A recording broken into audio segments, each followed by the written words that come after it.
تخيلوا راسكم خايفين من شي حاجة بحال شي امتحان صعيب غدا ولا شي واحد نضحك عليكم البارح. هنا فين كيدخل الوعي باش يعاونكم. وقف، ركز على الآن.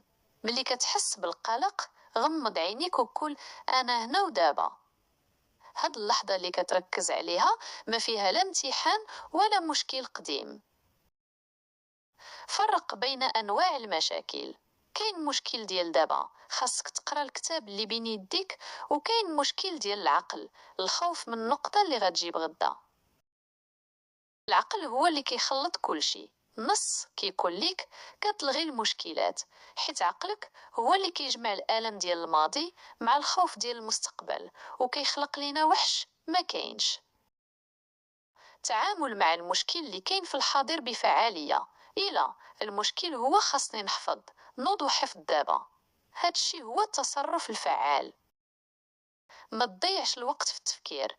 ملي كتبقى غير تفكر في المشكل وتعاود ليه وتخاف منه راك كتضيع الوقت وما كتحل والو. إلا ما قدرتيش دير والو دابا، بحال شي واحد مريض وما تقدرش تشافيه، ركز على الإحساس ديالك الداخلي باش تهدى.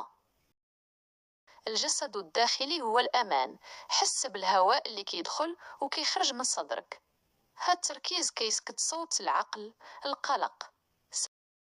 النتيجة، ملي كتحل المشاكل ديال دابا اللحظة الحاضرة وكتهمل الخوف ديال الزمن الماضي والمستقبل، كتعيش الحياة بفرحة كبيرة.